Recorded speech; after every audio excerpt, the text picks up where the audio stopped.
Hi, ladies. My name is Carrie. I am starting a pregnancy journal for you guys to follow if you want. I am almost 28 weeks pregnant with my fourth baby. It is July 13th.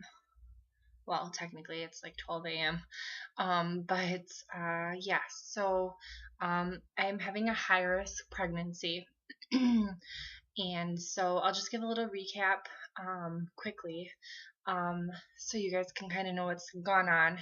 I suffer from infertility related to anovulation due to PCOS. So we've been trying to get pregnant for a while.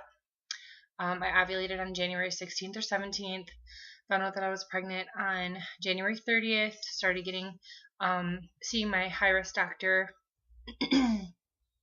and getting progesterone checks and everything because I had low progesterone with my third baby. It was like 6.5 at 5 weeks, and I had some complications with her. So this time it was fine, so that was great.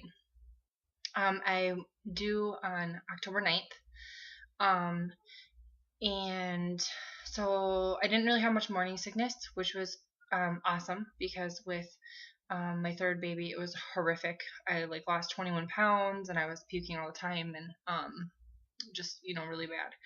And so this time from 10 to 12 weeks, it was annoying, but never extreme. I lost 4 pounds in the beginning and then gained that back, and so now I've gained 10 pounds.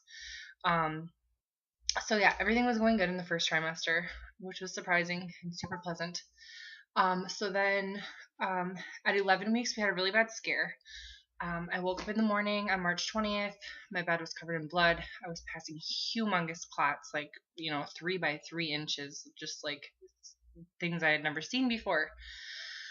So we assumed the worst, went to the emergency room, got an ultrasound, huge miracle, blow me away surprise. The baby was fine.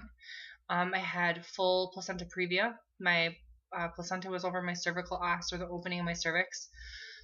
So that was what they said was probably the cause. It was just a little bit of placenta abruption over my cervix that caused all the bleeding. So I was put on bed rest. So then the next week I had an NT scan, or nuchal translucency screening, for Down syndrome and other chromosomal abnormalities. And the nuchal fold was 1.44 millimeters, so great. The nasal bone was perfect. We checked the nub theory, and as well as the Ramsey theory, and as well as the heartbeat theory, and as well as the HCG rise theory, all pointed to girl. So I already have boy, girl. So we were hoping for another girl for my daughter. So that was great. So then at 15 weeks, I went back in for another ultrasound, found out my placenta had moved 2 centimeters. So things were looking good, that it would continue to move. And I wouldn't need a C-section. I've previously had 3 vaginal deliveries, never had an epidural. They absolutely terrify me beyond words. And so I wanted that again. A C-section is scary. I've never had surgery, let alone a major surgery like that. So that was good. 18 weeks, went in for my anatomy scan, found out it was a girl. Started measuring. The baby started measuring a little bit ahead, but for being my baby, not bad at all. My fundus had been measuring anywhere from 6 to 8 centimeters ahead. My doctor said having 4 babies in less than 6 years, my uterus was just kind of getting ahead of itself, but it was nothing to worry about since the baby was measuring really, really great. I got checked for gestational diabetes early, and everything was great, because I did have it with my second and my third. So we were just trying to be proactive and keep on top of it. I started testing my blood sugars at home randomly when I was 8 weeks, just so if it did start being a little bit funky, I noticed right away. And everything was great. So I was on bed rest until 22 weeks, and then we had another ultrasound. Found out that the placenta had moved. It was not touching my cervix anymore. So that was great news. I was taking off bed rest, pelvic rest, everything. And so baby was head down by that point. She was still breech at 18 weeks. So head down at 22. Then I went back in for my first growth scan because I found out at 23 weeks that I did have gestational diabetes finally. Around 22 and a half weeks or so was when it started. So not a big surprise, but kind of a bummer. I have PCOS with insulin resistance. So unfortunately, I'm just at high risk to have it. So I went in for my growth scan at 26 weeks, found out baby was breech again, which was surprising. Out of my 4 pregnancies, I had never had a baby be breech that late. So I've been doing a lot of swimming to try to encourage her to flip. And also because I have sciatica and symphysis pubis dysfunction, which compared to my 3rd pregnancy isn't bad yet, but it's getting quite uncomfortable. I guess it depends on the day and what I do, but the swimming is helping so much. This is my first time being big pregnant over the summer, so I have to say that is a huge bonus. Is the swimming is just it's so much relief. It's been like 90 degrees and just humid for forever, and so being outside, like my face is a little bit sunburnt now.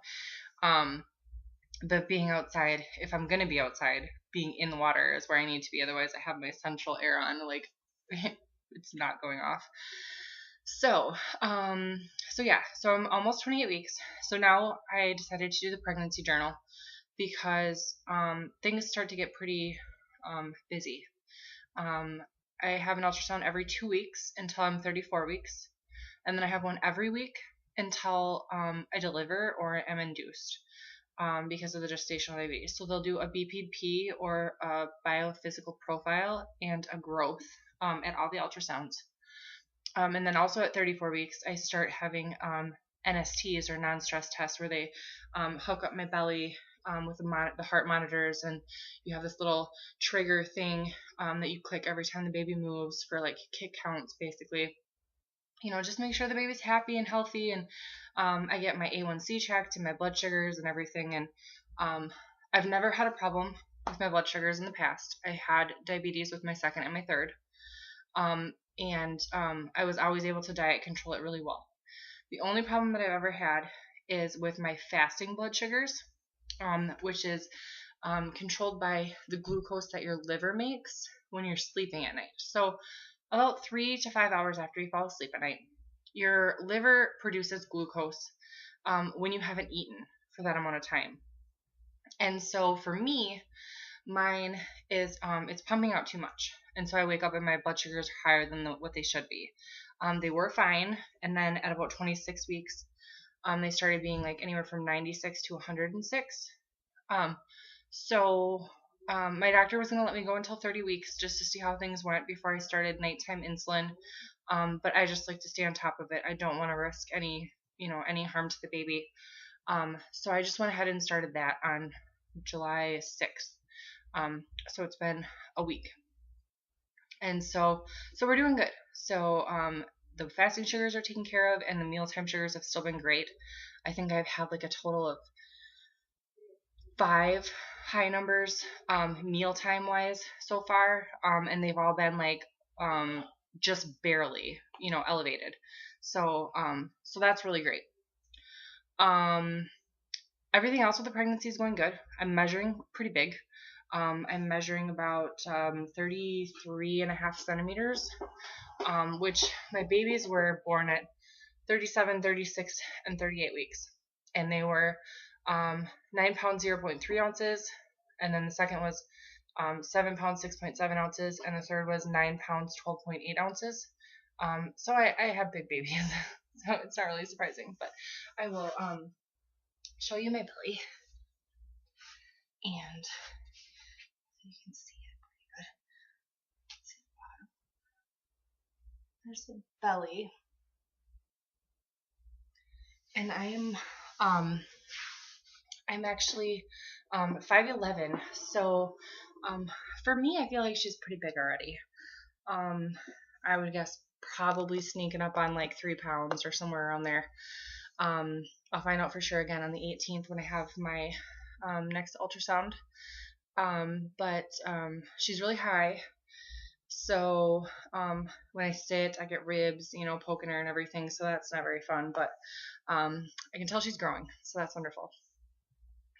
So yeah, I did also, I'm going to share this. I got this. It's a Sonoline C1 fetal Doppler. Looks like this. I bought this when I was like 8 weeks, I think, 8.5 weeks.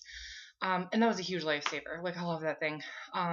Especially after the 11-week really bad, bleeding episode and everything. That thing has saved my sanity so many times. I don't even know. And now, really, with being high risk still, and having the ultrasounds and NSTs and everything, it's really nice because I can also listen at home whenever I want, and it's totally safe. So, that's really great. So, I guess, yeah, just keep checking in, and I will make sure I do a video at least once a week, if not more. Let you guys know how my doctor's appointments are going, share things that I buy for the baby, just let you know how I'm feeling, how things are going, how I feel physically. Lately, I've been having a hard time falling asleep, so I'm not getting as much sleep as I would like. But that's pretty normal, I guess, now that I'm in my 3rd trimester. Yeah, and I do, like I said, I have 3 other kids. My oldest is 6, and then 3.5, and then 2. So if you guys ever hear kids running around or being crazy, I try to do these after they're asleep. But, sometimes they still, wake up or come in or whatever. So Kian, Carson, and Haven are my kids. Oriah is the new baby, and Jason is my husband. So you might hear those names, and then you'll know who they are. So, all right, I'll check with you guys again soon. Bye.